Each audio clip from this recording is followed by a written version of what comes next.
आप यहाँ रहकर करते क्या है? आपका दो ही काम है, पहला चुनाव लड़ना और दूसरा कांग्रेस से लड़ना।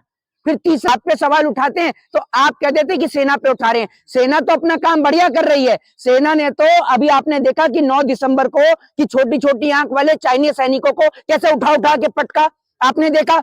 सेना तो मोदी जी सबका साथ सबका विकास कर ही रखा है। आपने तो टीवी चैनलों पर छोड़ ही रखा है। वो गौरव भाटिया है, एक वो संबित पात्रा है और एक वो त्रिवेदी भी है। पढ़ना इसलिए जरूरी है क्योंकि एक मोदी जी की फोटो थी, उसमें मोदी जी टिकट लेने के लिए विकलांग वाली लाइन में लगे हुए हैं। इसीलिए मैं कहता हूं पढ़ना बहुत जरूरी है। मैं मोदी जी से कहूंगा, मोदी जी आप कानून लेके आ जाइए, नहीं तो रवि किशन जो है देश के अंदर सबका रिकॉर्ड तोड़ देंगे।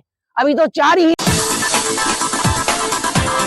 कि मैं आपको एक चीज बता देता हूं, सबसे पहले आपको मैं कुछ थोड़ा सा पीछे लेकर जाऊंगा। आपको याद होगा जून 2020 जब आपको गलवान के अंदर भारत माँ के जो 20 जवान हैं वो शहीद हो गए थे, आपको याद होगा। आपको याद होगा 73 दिन तक डोकलाम में भारत देश के सैनिक और चाइना के सैनिक आमने सामने थे। दूसरी बात यह कि देश के प्रधानमंत्री जी अभी दिसंबर के अंदर आपने देखा होगा G20 के अंदर गए थे, जिसमें जिनपिंग और नरेंद्र मोदी आमने सामने थे। नरेंद्र मोदी जी ने लाल आंख दिखाने के बजाय वहां पर जिनपिंग को लाल कुर्ता दिखाया, अपना लाल आंख नहीं दिखा पाए। तो मैं मोदी जी से कहना चाहूंगा कि मोदी जी अगर आपका गुजरात का चुनाव हो गया हो, अगर आपका हिमाचल का चुनाव हो गया हो, माता जी के साथ फोटो खिंच गई हो, अगर आपने और तमाम काम कर लिए हो, एम्बुलेंस को रास्ता दे दिया हो, तो आप जरा टहलने के लिए अरुणाचल प्रदेश चले जाइए।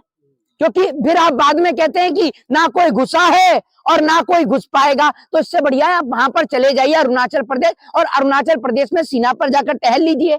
आपको टहलने का बहुत शौक है, वैसे भी आप टहलने के लिए विदेश भी चले जाते हैं, और सैनिकों से मिलने के लिए तो आप दिवाली पे जाते ही हैं, तो वैसे भी चले जाइए। तो चाइना वालों को भी लगेगा कि भैया 56 इंची वाला नहीं, 156 इंची वाला टहल रहा है वहां पर, तो चाइना वाले भी डरेंगे। थोड़ा सा आंख में लाल सिंदूर बिंदूर डाल लीजिएगा ताकि चाइना को लाल आंख दिखा सकें आप। और क्या करेंगे आप? दूसरी बात, आप यहाँ रहकर करते क्या है? आपका दो ही काम है, पहला चुनाव लड़ना और दूसरा कांग्रेस से लड़ना। फिर तीसरा आपका यह काम रहता है कि वो मुझे भस्मासुर कह रहे हैं, भाइयों बहनों वो मुझे रावण कह रहे हैं। ये काम तो यहाँ पर रहकर संबित पात्रा और गौरव भाटिया आपसे अच्छा कर लेते हैं। यही काम तो आपको करना है यहाँ रहकर, ये काम तो वो भी कर लेंगे यहाँ रह के। आप अरुणाचल प्रदेश चले जाइए और वहां जाकर टहलिए, वहां आपकी ज्यादा जरूरत है। देखिए मैं आपको एक चीज बता रहा हूँ, टिकटॉक बैन करने से क्या चाइना का समाधान निकल गया? दूसरी बात यह कि रक्षा मंत्री अंदर है वहां पर, गृह मंत्री पहले ही बाहर आकर बयान दे देते हैं, हर चीज के लिए वो जिम्मेदार कांग्रेस को ठहरा देते हैं। भैया एक बात आप मुझे बताइए, कांग्रेस ने गलतियां करी तभी तो लोगों ने परिवर्तन करके आपको कुर्सी पर बिठाया। आप बार बार आकर उनकी गलतियां गिनाते हैं। अरे आपने क्या किया जरा आप ये बताइए।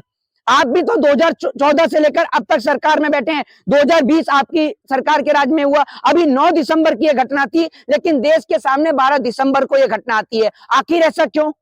जरा ये बताइए ना।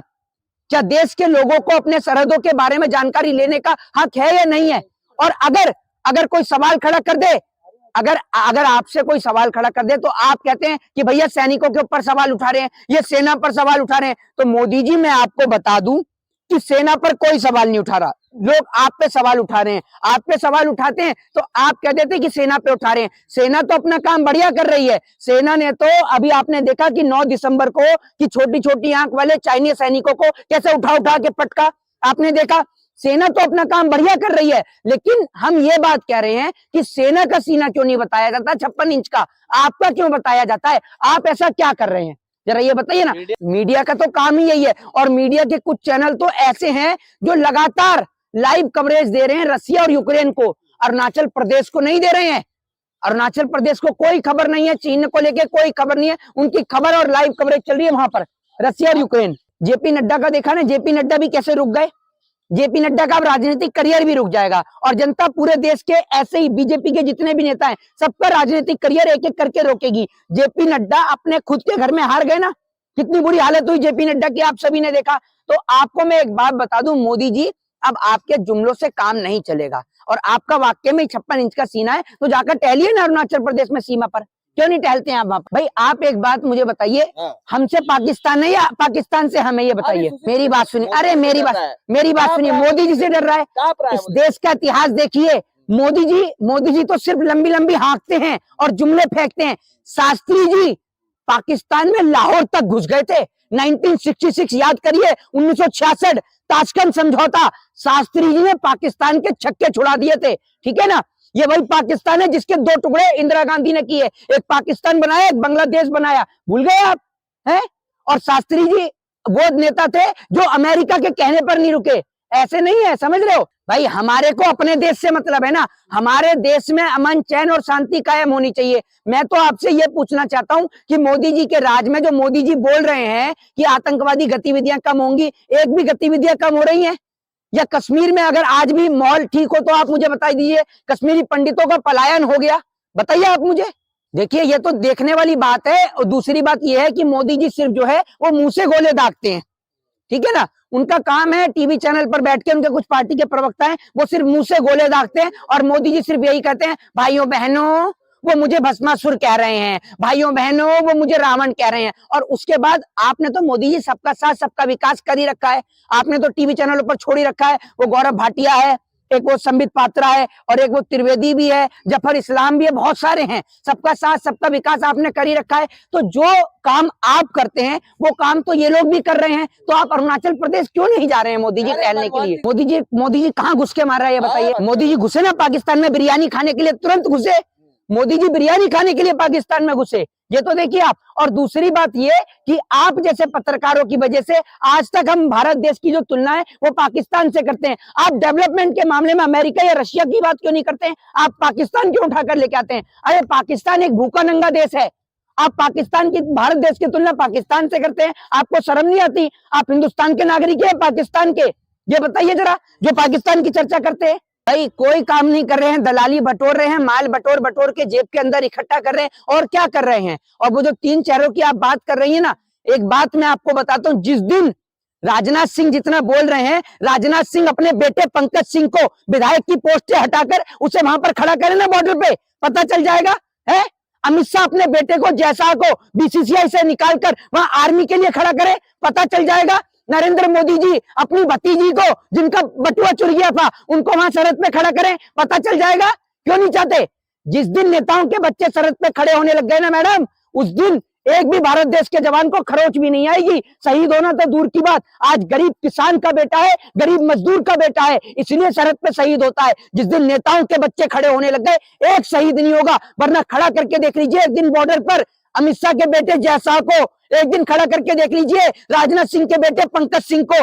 विधायकी करना आसान है, लेकिन सरहद की हिफाजत करना बहुत मुश्किल है। ठीक है ना, आप देखिएगा -5 डिग्री, -10 डिग्री टेम्परेचर में जब आदमी का जिंदा रहना मुश्किल होता है, भारत देश के जवान निस्वार्थ वहां सरहदों की हिफाजत करते हैं, सरहदों को छोड़कर नहीं जाते हैं। ठीक है ना, ये नेता ऐसे हैं जो देश के अंदर पैसा बैंकों का घोटाला करवाकर भगोड़ों को भगवा देते हैं।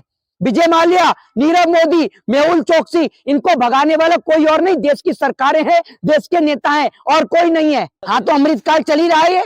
बेरोजगारी कितनी बढ़ गई है, इसको आप अमृतकाल कहेंगे तो चलता रहेगा। महंगाई कितनी बढ़ गई है, महिलाओं के साथ बलात्कार हो रहे हैं, छोटी छोटी बच्चियों के साथ बलात्कार और रेप जैसी घटनाएं हो रही हैं, महिलाओं की इज्जत और आबरू लूट रही है। अभी हाल ही में उत्तर प्रदेश के गाजियाबाद के अंदर एक महिला को लूट लिया, खुलेआम दिन दहाड़े बंदूक रख के उसको लूट लिया गया। ये अमृतकाल चल रहा है आपका? जरा ये बताइए। उधर से चाइना घुस रहा है, इधर से कश्मीरी पंडितों का पलायन चल रहा है, इधर से एक बच्चे को मटके से पानी नहीं पीने दिया जा रहा, किसी को घोड़ी नहीं चढ़ने दिया जा रहा, किसी को कोई। मैं मोदी जी से कहूंगा, मोदी जी आप कानून लेके आ जाइए, नहीं तो रवि किशन जो है देश के अंदर सबका रिकॉर्ड तोड़ देंगे। अभी तो 4 ही हैं, क्या पता 40 भी कर दें। इसीलिए मैं आपको कह रहा हूं, अरे बिल कुछ नहीं लेके आ रहे, इनका बिल सिर्फ बिल में घुसा हुआ है, वो बिल बाहर ही नहीं निकल के आता। जैसे इनके पास कह रहे थे ना, काले धन की इतनी लंबी लिस्ट है, इतनी लंबी लिस्ट है, वो लिस्ट आज तक निकली नहीं है। ठीक है ना, उसके बाद 100 स्मार्ट सिटी हम बना देंगे, हम 2 करोड़ रोजगार दे देंगे। आप सिर्फ जनता को टोपी और जुमला पहना सकते हैं, बस, और कुछ नहीं। आपका काम ही जुमले देने का है। हाँ तो नैनो चिप वाली आंटी से पूछिए ना कि नैनो चिप वाली आंटी अब कहाँ चली गई, 2000 के नोट कहाँ गड़े हुए हैं। सुशील कुमार मोदी बिहार के पूर्व उप मुख्यमंत्री और भारतीय जनता पार्टी के सांसद, उन्होंने स्टेटमेंट दिया है कि 2000 के नोटों को बंद किया जाना चाहिए, इनसे भ्रष्टाचारी और आपराधिक मामले बढ़ रहे हैं। अब आप उनसे पूछिए, और नैनो चिप वाली आंटी को भी भेजिए कि 2000 के नोट कहाँ गड़े हुए, जरा निकालें, चेक करें अपने लैपटॉप में जाके कहां पर उनका जीपीआरएस टेस्ट हो रहा है। बताए ना नैनो चिप वाली आंटी। अब नहीं बोल रही नैनो चिप वाली आंटी, गायब है। असल में ये पत्रकार इनके पास आधा अधूरा ज्ञान है। मुझे तो ऐसा लगता है जैसी मोदी जी की डिग्री है वैसी ही गोदी मीडिया के पत्रकारों की डिग्री है। कोई तिहाड़ी पत्रकार है तो कोई शराब पी के घुस जाता है और ये सेना की बात करते हैं, हैं? नहीं नहीं नहीं, एक मिनट रुक जाइए। आप ये सेना की बात करते हैं। आपको याद है जब एक घटना देश के अंदर हुई थी, जब विमान क्रैश हुआ था, याद है आपको? किसकी बात कर रहा हूं मैं, बताइए। जनरल बिपिन रावत के नाम लेते हुए इन्होंने क्या कहा था, आप भूल गए? दीपक चौरसिया ने, हैं? शराब के नशे में रहते हैं, पता नहीं कौन कौन से नशे करके ये लोग बैठे रहते हैं, इनका कुछ अता पता नहीं है। एक प्रधानमंत्री है, बेटी बचाओ बेटी पटाओ। अरे भैया, प्रधानमंत्री की शब्द की एक मर्यादा होती है। एक गृह मंत्री है जो 12वीं करने के बाद वापस 10वीं में वो एडमिशन लेगा, उसको लैपटॉप दिया जाएगा। जबान फिसलना कहते हैं इसे। आपको ये नहीं पता 10वीं पहले होती है 12वीं पहले होती है? इसे कहते हैं अनपढ़ होना। दूसरी बात ये, मेरे पास में एक फोटो थी जो मोदी जी की आई थी। मोदी जी टिकट की लाइन में लगे हुए। पढ़ना इसलिए जरूरी है क्योंकि एक मोदी जी की फोटो थी, उसमें मोदी जी टिकट लेने के लिए विकलांग वाली लाइन में लगे हुए हैं। इसीलिए मैं कहता हूं पढ़ना बहुत जरूरी है। तो आप अपने बच्चों को बेहतर से बेहतर ज्ञान दीजिए, उन्हें पढ़ाइए, ना कि हिंदू और मुसलमान में उलझाइए। जय हिंद।